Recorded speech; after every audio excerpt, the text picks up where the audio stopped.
agréable, c'est bien. Okay. Excellent. Alors là, comment vous êtes ici à Dakar pour fêter les 40 ans d'André Réunion? Comment vous appréciez-vous cette invitation de Baaba Maal?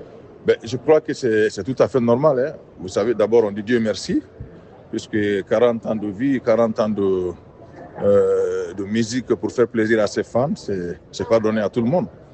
Donc, si on est là aujourd'hui pour mon frère Baaba Maal et son groupe aujourd'hui pour fêter les 40 ans, je crois que ça mérite à l'accompagner avec un grand applaudissement et vraiment et prier aussi encore pour lui et qu'il reste longtemps encore pour nous. Parlez-nous un peu de votre relation avec Baaba Maal. Oui, je peux dire c'est un frère, c'est un grand frère, c'est un frère, c'est un ami, c'est un collaborateur. Mais ce qui est sûr, il m'a pris comme son frère, franchement, comme son frère de lait, puisque chaque fois, on est en contact, chaque fois que je viens à Dakar ou au Sénégal, partout où je suis, il me suit, partout où on est, on se téléphone, on se parle, et quand il vient en Guinée aussi, on est ensemble. Pour moi, c'est un frère, vraiment, c'est un frère. Justement, qu'est-ce que ça vous fait de venir encore ici à Dakar? C'est franchement un grand plaisir. Je ne me facturerai pas d'être là. Hein. Vous savez, le Sénégal, la Guinée, c'est pareil. Ouais. Bon, c'est toute l'Afrique.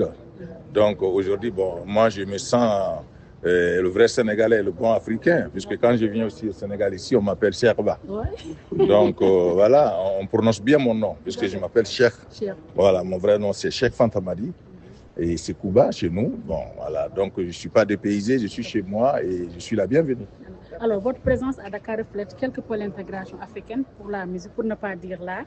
Qu'est-ce qui explique qu'on n'en arrive pas toujours là par rapport à la politique? Qu'est-ce qui explique cela?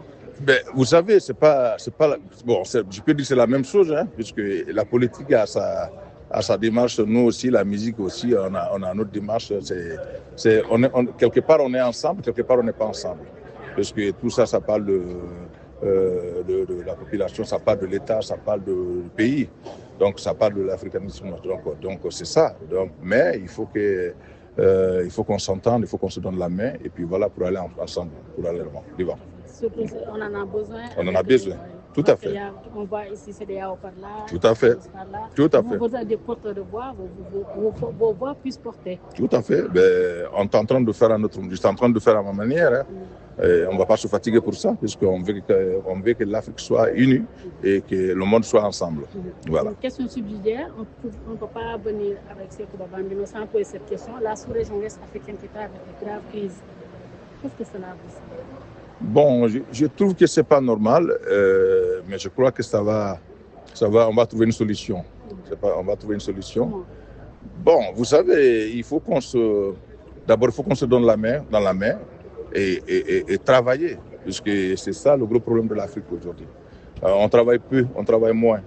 Donc, si on se donne, on se debout pour travailler, l'Afrique va avancer. Je crois qu'il n'y a pas d'autre secret, c'est ça. Donc, voilà quoi. Alors, quel message pour la jeunesse africaine? De se battre, il faut que la jeunesse africaine se batte encore, hein, puisqu'on en a beaucoup à faire, ils ont beaucoup à faire, puisque la vie est devant nous. Et l'Afrique, pour moi, l'Afrique est le premier du monde. Donc, la nouvelle génération doit vraiment travailler et faire avancer.